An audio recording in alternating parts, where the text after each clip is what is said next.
Hey, today on the 167, we talk about preparing to move, and we talk about all the amazing things that are happening and are going to happen here at New Life Community Church coming up in the future. We can't wait to share it with you. Welcome to the 167.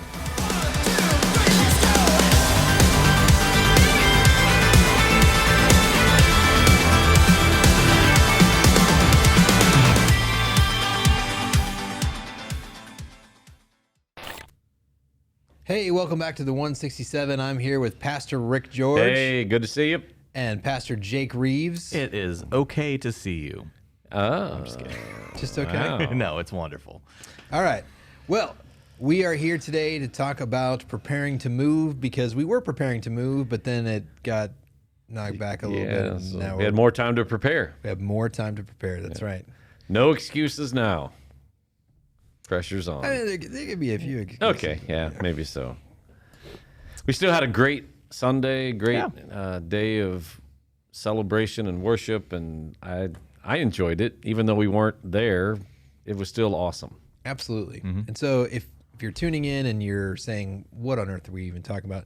It was because we were supposed to have the big one that was kicking off our move series this week. We were supposed to be out on the new property, there in the field, worshiping the Lord together, one service, 10 o'clock, bounce houses, food, dessert trucks, All kinds of stuff. the whole stuff, and rolling it all out. And then we had a weather report that said it was supposed to rain Thursday, Friday, Saturday, Thursday, Friday, Saturday, Sunday. Which is exactly why I tell every couple that wants to have an outdoor wedding, don't plan an outdoor wedding because you can't control the weather. You are subject to the elements. I know.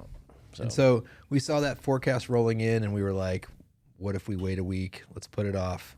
And it did rain. It was a little bit muddy out there because, we tell people to go out there. We're going to be parking in a field. We don't want to get stuck.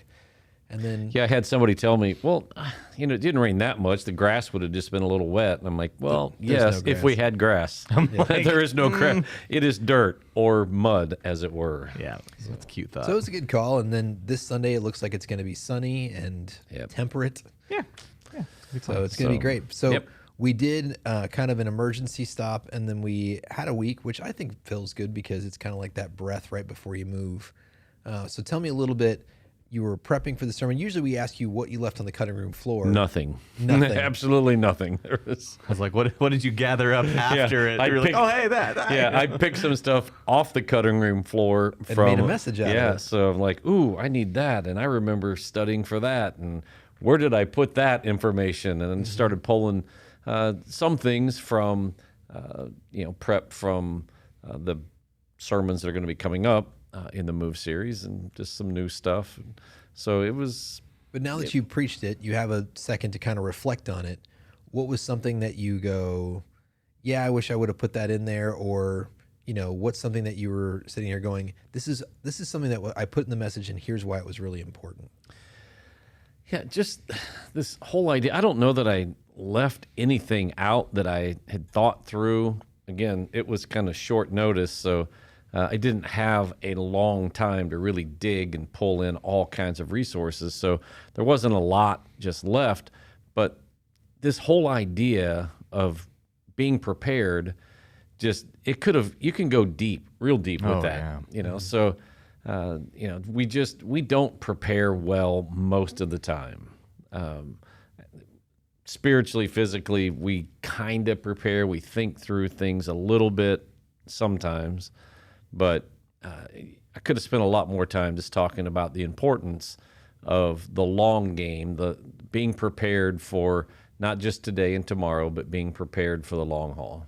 Well, even just like you can go into the methodology of what are the actual nuts and bolts that you could do to prepare, and that's just a never-ending. Yeah. So thing. I felt pretty good about the content and was able to communicate what I felt like God had kind of deposited in my heart and things that He was challenging me with, and I felt like I was able to do that without leaving a lot unsaid or, feeling like I wish I would have had a lot more time to really dig in. Well, it stimulated a lot of conversation in my life group around the idea of how long in the Bible that people were in preparatory periods where, like I said, you had Moses who was in Egypt for 40 years, went out to the wilderness for 40 years, and then received his calling when he was 80 years old. and then leads the Israelites. I don't know how long that exactly takes to go from Egypt to the Promised Land, and then they get rejected, and he spends 40 more years in the wilderness. And you're like, I can't imagine living my life till I was 80 and then going, hey, this is why God put you on the earth. Like this other 80 years, it's a warm-up round. Yeah, the preparation is something that we don't get real excited about, and probably even less in our current culture, because we like that immediate gratification, and there's not a lot of gratification in the preparation. No. Mm-hmm. Ooh, you could tweet that. I was like, you could tweet that. Say it again. Right now. Not a lot of gratification in the preparation. Yeah, that's tweetable. Yeah. So. Well, yeah, I think that there's, I've talked with people about that one time where it's because, sounds absurd, but it's because there was a book series called The Hitchhiker's Guide to the Galaxy, and it's all very absurd, that storyline. But somebody in the book, I think, like they say something like, what was my purpose in the universe? And they're like, that one time where you, like bumped into somebody, and they're like, yeah, that's it. Like your whole life was about that one moment.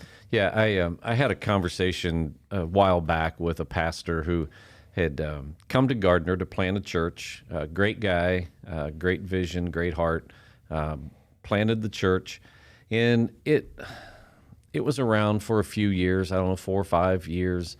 They did some good things, but ultimately the church did not succeed long term, and so they shut down, and they're not a church any longer.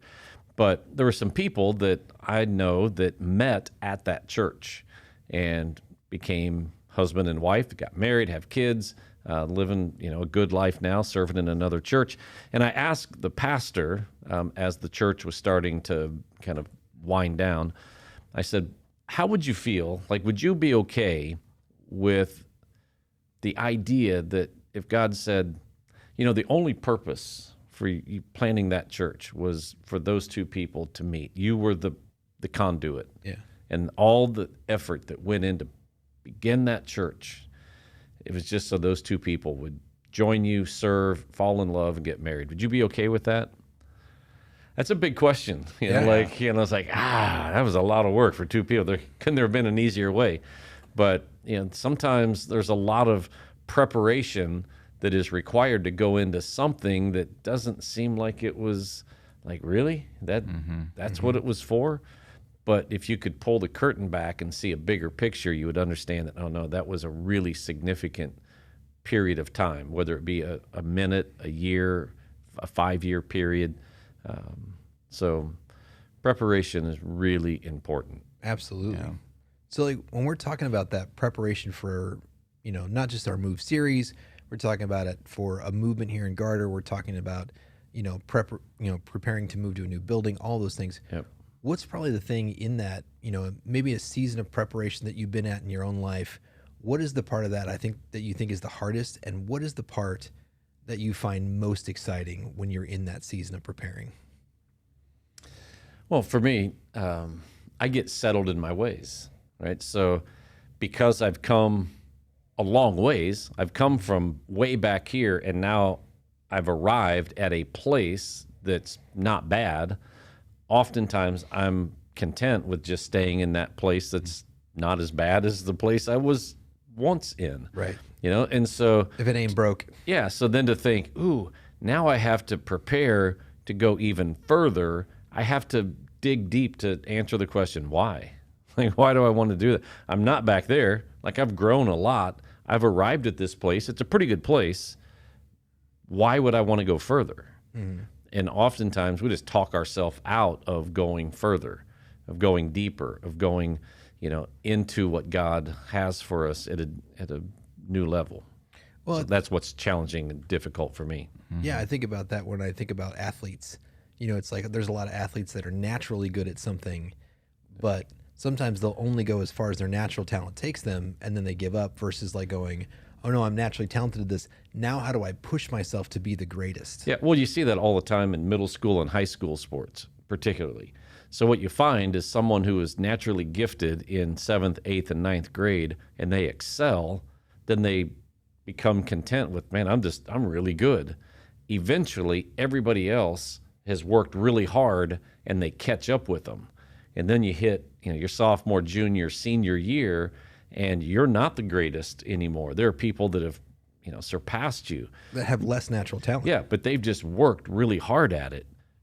Maybe you're the reason that they worked really hard at it. You're just like, I want to beat them at something. So they work, and you're like, I'm good. Or they get a lot taller than you. Or they just grow. Yeah. I was like, I got destroyed by that. I'm the same height I was in 7th grade. Yeah. And so I demolished in 7th and 8th grade. And like about freshman year, people started getting taller than me. And I realized that I'd put all this energy into like learning like center and post stuff for basketball. Got destroyed. You can be dominant in your post moves, but if you're... I'm 5'11" for those that aren't watching. I am not if you're 5'11" and you're playing center in high school, you got problems. Yeah. Oh, yeah. What about you, Jake? What do you think? What's the hardest thing about that preparatory Man, period? a lot of the times it's because I don't even know that I'm in preparation. Like I think about my own life and now being in ministry and hearing all these stories of, guys that did ministry immediately from college and everything. And I was out in the secular world working in turf grass and stuff. And there's, like Stephen Furtick was in his 20s or whatever when he started doing stuff like that. And you start to realize like, man, if I'd only started at that point. And then I realized all the mentorship I had, and I had to serve in a lot of, humble roles in different churches and stuff that weren't glory, and they really did a lot to prepare me. And so now, when people come and they're looking like, hey, I'm ready, I'm looking for the next move, and my legitimate advice to them is serve well in these smaller roles. I'm not just saying that because I'm a pastor and I need these smaller roles filled. I'm saying that as much as I didn't even see it at the time, that's what you prepared you. But obviously preparation looks different in many different forms. I mean, so what you're talking about there is, stepping into that role of ministry that God has for you and feeling like, oh, I got to do it right now. I got to be this, when it doesn't have to be that. Like life and all your experiences, if you will let them, can be teachers and preparation for the thing that God has for you down the road. So I agree with you. I didn't become the senior pastor at New Life. I had never been a senior pastor before till I was 39 years old. Yeah. I was like, oh, I guess I'm going to be the senior pastor now. Prior to that, I had been in full-time ministry for only about 4 years. So I didn't go into ministry in a full-time position until I was 35 years old. Yeah. And so before that, I worked in a warehouse. I drove a delivery truck. I worked in an office. Like I did things in the workplace, but all of those things, I think, helped prepare me for ministry. Yeah. Well, and I think that's what I find the hardest part of that season is, like what you're saying, like knowing that you're in that season. And my thing is knowing what you're being prepared for. Oh, yeah. It's like, how does this, like you said, I'm driving a delivery truck.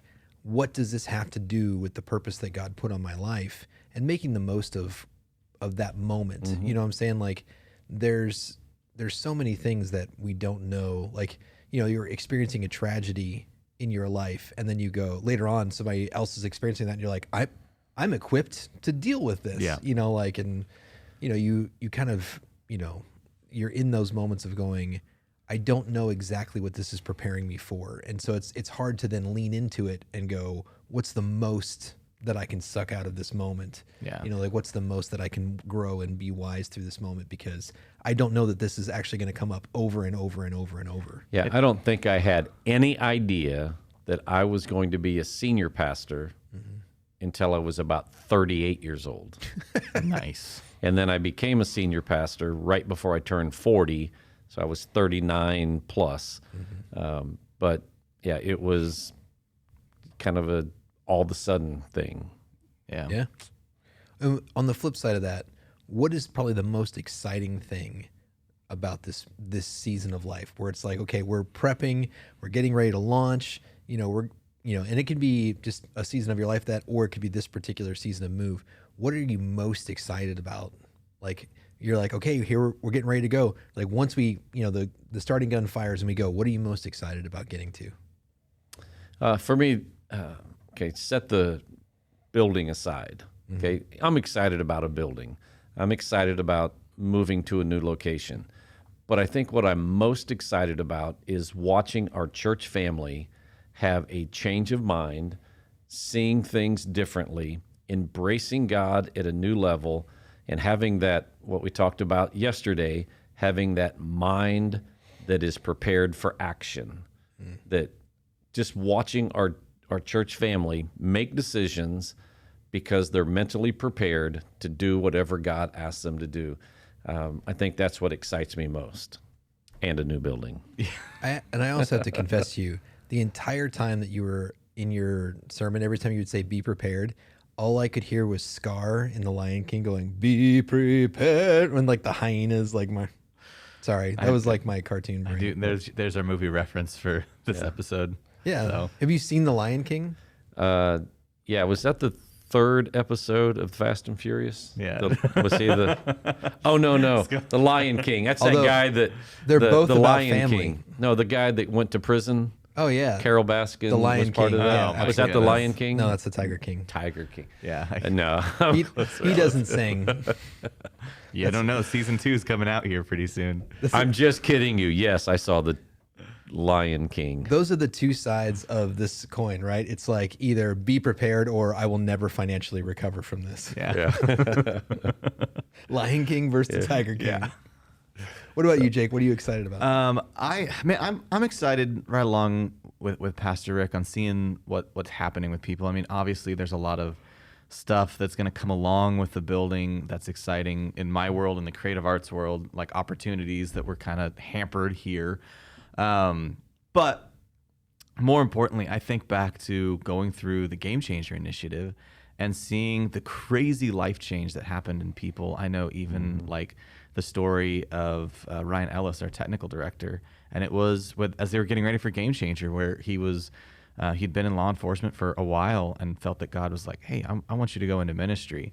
And at that time, we did not have a position for him. And I remember Ryan he came over to my house and he's like, I think God's calling me to this. And I'm like, well, that's nice. I mean, I don't really have anything for you, and lo and behold, things just kind of like the dominoes fell. And it worked out exactly where we were in the middle of COVID. And we're like, okay. He came on part-time, but then we're like, we need you. Yeah, I cannot do this. And so I think about the excitement of that. And I think there's something we were having a conversation about this morning in our pastor's meeting, just trying to suss out are people in a bit of an apathetic state due to coming off of COVID and this year, or even a self-nurturing state where they're like, oh, well, I want to do my things because it got robbed from me for a year, and getting people focused back on the community, focused back on being the hands and feet of Jesus. Getting a catalyst to do that's going to be awesome. That is going to be exciting to see, because I do think it's universal, not just at New Life, but I think it's across the board. Yeah. People have kind of withdrawn a little bit, and they're not as excited, or that passion has kind of been sucked out of a lot of us to get out and to go and to change the world. And there's this kind of apathy or this sense of, I feel like we're off kilter, where it's like I feel like almost pre-pandemic maybe people were maybe even almost too go. I've got to cram in 7 or 8 baseball games. I've got to do this. I got to do that. And then we spent a year in our pajamas, and now it's like we went the other way, where it's like, how do we have a good balance of, like I said, when I'm here, I'm ready to work, and I take a Sabbath day, but I don't, but like I said, we've talked about that. It feels like there's this lethargy over our culture. Yeah, and the danger that, from what you just said, the danger that I see is that people start to reorient their life, that the spiritual aspect kind of slips down, and this physical, we're just going to take time for ourselves. We're going to do this. We're going to go here. We're going to be, and the spiritual side starts to slide down the priority list. And then what you're going to find is eventually everything else starts to crumble. And so it really is a mind shift, and I agree. That's what I'm excited about, because like I've talked to some people, even in our congregation, people are wondering, why do you push for people to be in person when you're providing a stream? And I'm going, man, we're putting out that stream as like a we want to reach everybody. We want you to share that on your Facebook page. Like, we want you to personally get involved. It's a tool for you to be, to use evangelism. If you're sharing our live stream on your Facebook page, it reaches all of your friends, and it reaches people in Gardner that, get to have a taste of that before they come see. But there is this thing where everybody that comes back to in person looks at me and says, I'm so glad that you provide this, because it helped me at a time, they had COVID, they were quarantined, they were, they had loved ones or something like that. And they're like, I'm so glad that you provide this, but it's just different being here with my family. It's our food truck. I mean, it has one or two, items on it. It's like, oh, that's great. But then like, it doesn't replace being in the restaurant with the full menu. Sitting down with people, not having a steaming, to-go thing on your lap in your car. Like, I'm the analogy is going to break down, but no, but I mean, I think that's so apropos, because like, I remember Chris and I talk about this all the time. I had a roommate at one point that he was just kind of an introvert, and I said something like, hey, buddy, we're all going to go to a movie. You want to go? And he said, what movie? And I had to look at him and go, that's not the point.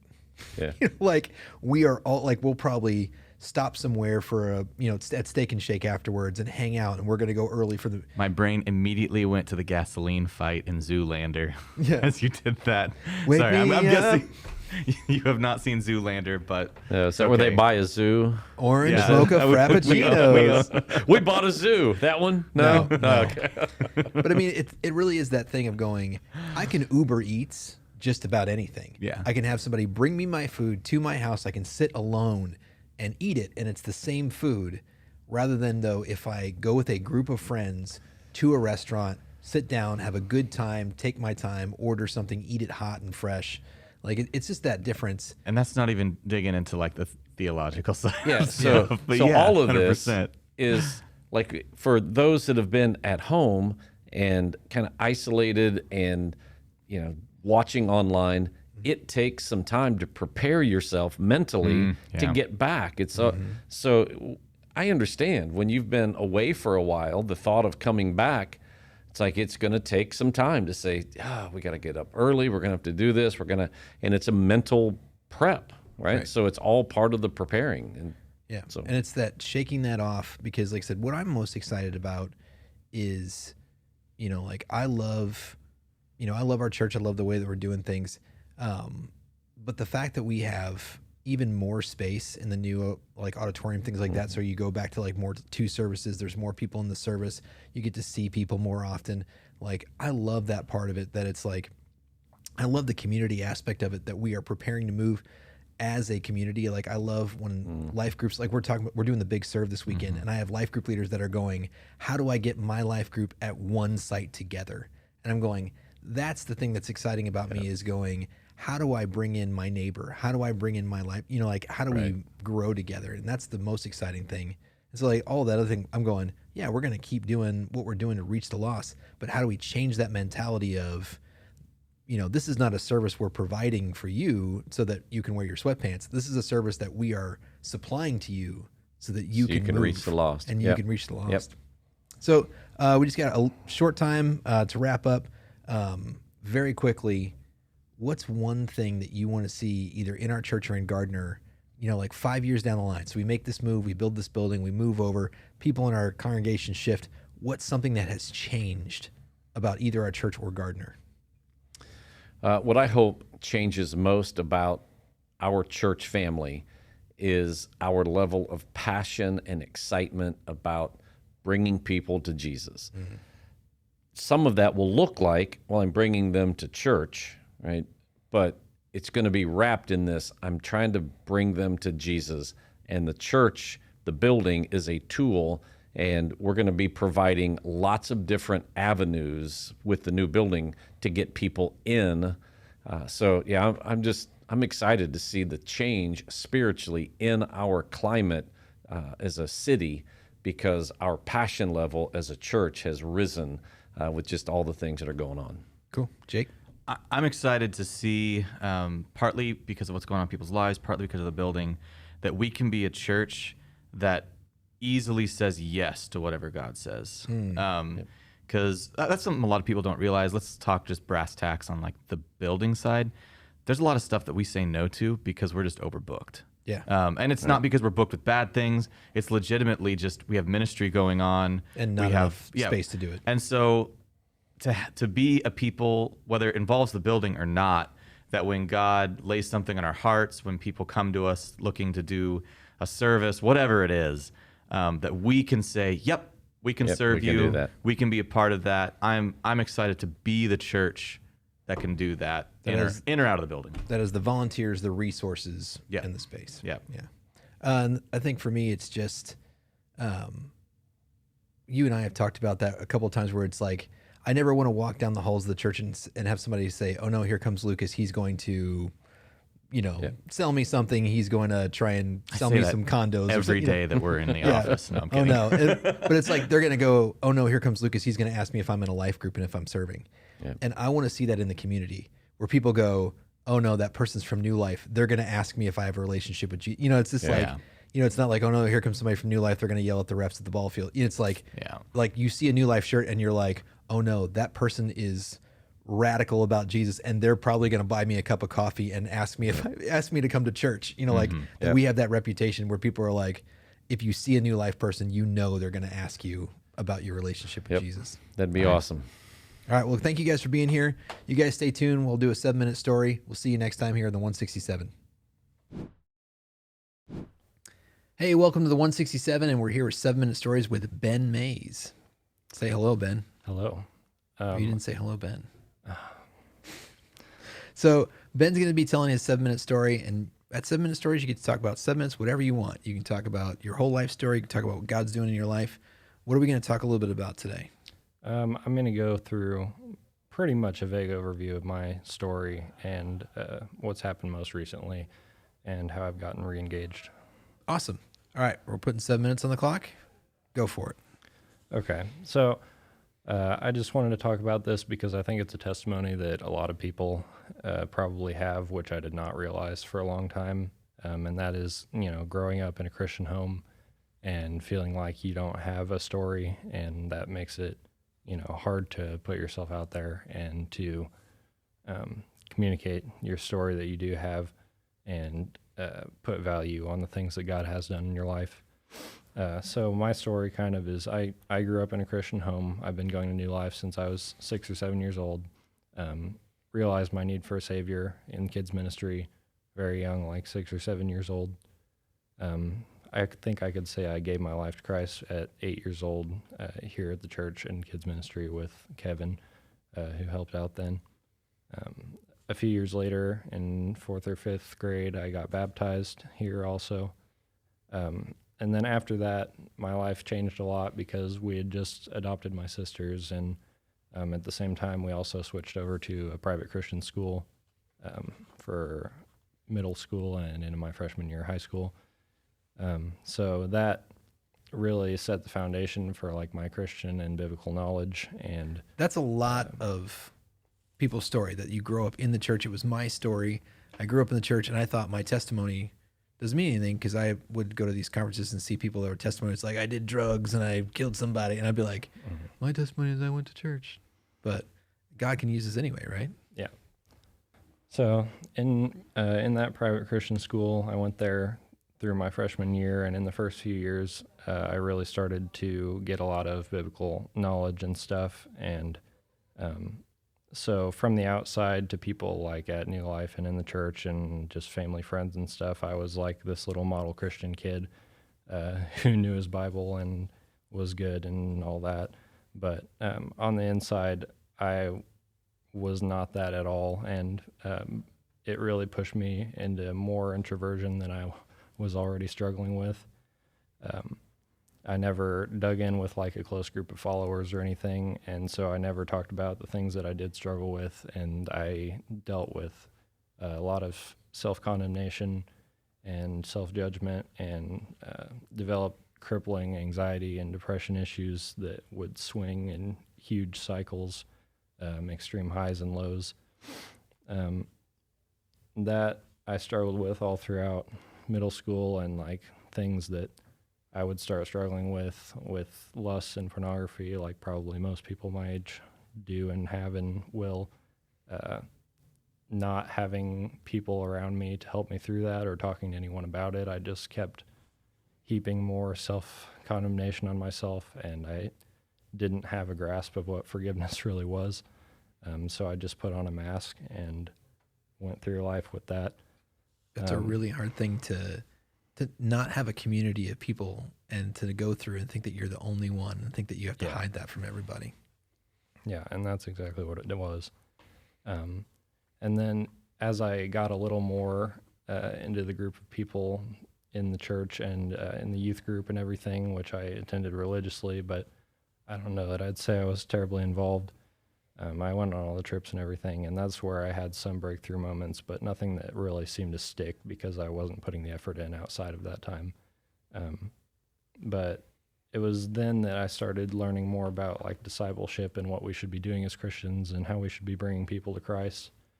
And that's when I really started to struggle with feeling like I didn't have a testimony, and I'm still struggling with these private sins, and I didn't want to let that out. And it just, I felt like I couldn't make a friend, much less a believer. And so it was more like I felt like I wasn't fulfilling the calling. So it was even further pushing me into this hopelessness and self-destructive condemnation, and feeling like I was just outside of everything I should be doing. And when I would finally get like back on track with reading or with prayer, and it turned into more of a chore, and I did understand forgiveness, that I was forgiven of all these things that I was struggling with, but that may not have even been a great thing at the time because it more just pushed me to get comfortable, and that's never a good place to be. So I went through life for most of high school like that, just kind of lukewarm, still struggling, not making any friends, not digging any deeper into anything. I would still read my Bible and stuff, but it was just as a chore. And I'm benefiting now from that because of the knowledge that I gained, but at the time I wasn't benefiting because I wasn't digging. I wasn't pursuing a relationship at all, and I was just doing it to do it. Luckily now that knowledge is helping me as I actually do pursue a relationship with Jesus, but at the time I just put him in a box. It was just a part of my day. Just that chore. Yeah. And into high school is when I met Allie, who I'm now married to as of last November. And I think without her knowledge, she started to really push me to get back into the groove because I had started to look at myself more and what I was doing, and realizing that the further I took this relationship, the more I would need to be an example. And so that pushed me a little ways, but it wasn't till we got engaged that I really started to look at things. We kind of came to a crossroads with how we were going to pursue God because I guess just because I had someone to discuss it with finally. And my parents had switched churches, so that was hard. I was going to their church most of the time, and she had a lot more friends at New Life, so she wanted to go to New Life. And so we finally just had to step back and make a decision. And we decided to stay here and dig in more. And she got us into the life group with Mike, into somewhere where we were actually pushed. And in that affirming group, and where I was actually taught and got to know people enough that I could be more open, and we were close enough that we all talked about our struggles, and that kind of stuff started to come out, and the weight was lifted on that, and we learned about our position in Christ, and pretty much that the condemnation that I was living in is exactly what he died to erase. And since then, I've largely overcome anxiety and condemnation, and when I do have those struggles again, they don't have me. It's something I can put down again. That's awesome. And what do you mean, like, for the listeners out there, you said our position in Christ. What is that like? What's the difference between being like where you were in that condemnation, or where are you now? So I was at the place where I knew that sin was forgiven, and that I knew it wasn't going to keep me from going to heaven. I knew that it wasn't condemning me to hell, but I did not think of it at all as being just erased, which is the truth of past, present, and future. I would feel like every time I did, I needed to repent and ask forgiveness right then, and if not, it was just going to get worse. And now I realize our position in Christ is that He is in us, and our sin is erased completely. It is cast, as He says, as far as the east is from the west. And knowing that, you can rebound a lot quicker when you do fail. And it's not that I don't struggle with anything anymore. It's that I know what to do when I do. Yeah, I mean, He's our Father and He loves us, and it's always funny because it's almost scarier to live in grace than it is to live in condemnation. Mm-hmm. But it's like once you accept that and you actually understand it, it's so freeing. Well, thanks so much for sharing your 7-minute story, and I think that's going to be powerful to a lot of people because a lot of people grow up in the church and they feel like they got to put on that mask, and they're still wanting something more. So thanks for sharing that. Yeah. Awesome. If you enjoyed this episode of the 167, make sure you like, subscribe, follow, get notified, leave a 5-star rating and a positive review. Tell all your friends to listen as well. Make sure you go over to newlifegardener.com and check out all that we have to offer as a church, and check out our messages online as well. Thanks for listening.